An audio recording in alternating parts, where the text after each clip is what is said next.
Os melhores combates são únicos e cativantes. Aqueles momentos que ficam guardados na memória de todos da mesa. Tensão no ar, glória, perdas. Mas como a gente chega até isso? Nesse vídeo você vai conhecer 3 dicas para melhorar o seu combate. Vamos nessa! Ninguém sai por aí trocando soco e arriscando sua vida só para lutar. Então, por que os monstros deveriam fazer isso? Ter uma vida e um sentido para eles. Por exemplo, nesse cenário simples de ladrões atacando uma carroça, eles estão buscando se enriquecer ou eles estão querendo vingança contra os donos da carroça? Tem uma grande diferença aí. Ou em um cenário mais simples, lobos atacando os jogadores. Eles não são racionais, mas pense nas diferenças de um lobo protegendo sua toca e um buscando alimento. O primeiro poderia morrer para proteger. O segundo poderia fugir caso encontrasse necessidade. Esses cenários super simples dão um motivo para os monstros e o combate ganha camadas. E a partir daí você pode pensar estratégias para eles. Eles colaboram em equipe ou é cada um por si? Eles vão lutar até a morte ou irão fugir? Eles vão chamar por mais aliados? Como eles vão se mover? Vão cercar um inimigo? Ir no mais perigoso? Ir no mais frágil? Tudo isso dá um sabor a mais para um combate simples. E todos os jogadores ficam mais engajados. Agora imagina isso, não em um cenário simples, mas em um cenário mais complexo. Tudo isso fica ainda mais amplificado.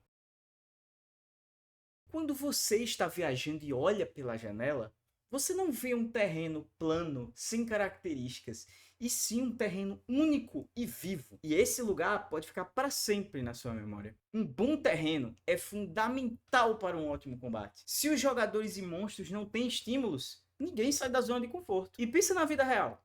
A todo momento estamos em um terreno simples e com condições confortáveis? Com certeza não.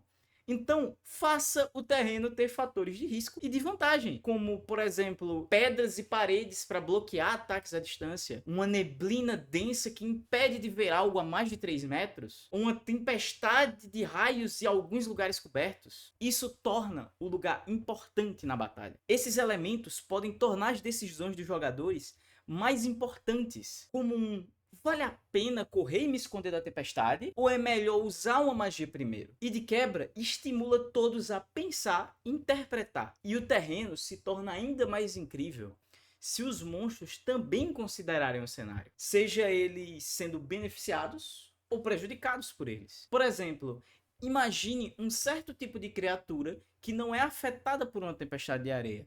Ela pode se aproveitar desse momento para atacar com vantagem, o que torna ainda mais interessante. Se você curtiu até aqui, já sabe, dá aquele like e compartilha com aquele amigo que fica estacionado no mesmo lugar do mapa por 20 minutos. Bora para a próxima dica.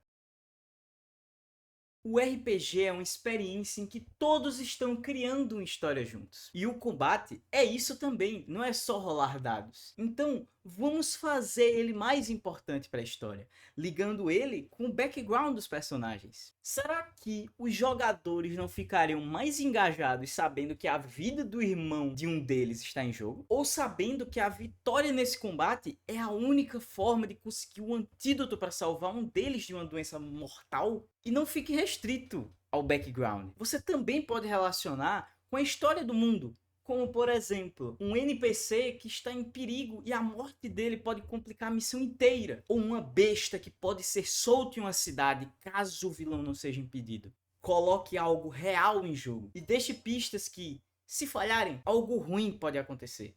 Mas é na adversidade que os heróis surgem.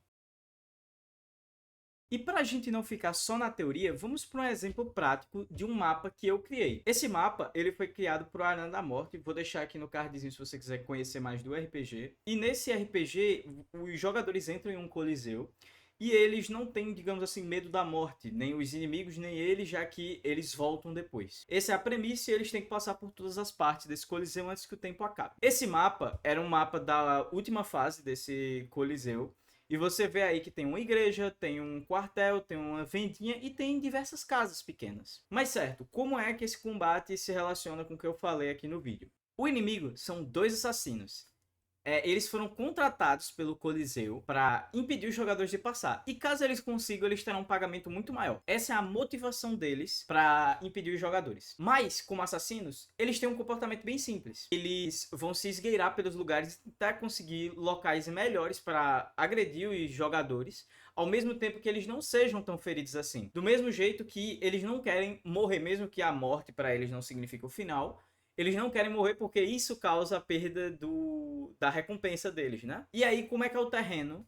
E como o terreno auxilia ou atrapalha isso? Você vê que o terreno tem várias paredes, vários locais mais escuros, alguns locais claros. Isso faz com que esses inimigos possam usar o terreno a favor deles, tentando conseguir curvas ou locais que eles possam atacar sem serem vistos imediatamente. E esse terreno possibilita isso. Ao mesmo tempo que os jogadores podem usar isso como uma vantagem deles também, já que eles podem usar locais mais iluminados para fazer com que os inimigos venham até eles, ou outras estratégias, como tentar pegar um deles exatamente numa curva, digamos assim. Então, esse mapa tem o fator da ideia dos inimigos, quanto o fator do terreno.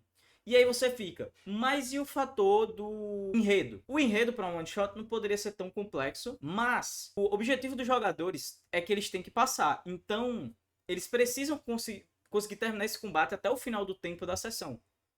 Se eles não conseguirem, eles vão falhar. Então o objetivo ele é um pouco simples, mas é isso. Se eles não conseguirem passar, ou se eles demorarem demais, os inimigos serão os vitoriosos. E aí, curtiu as dicas? Tem outra interessante? Deixa ela aqui nos comentários.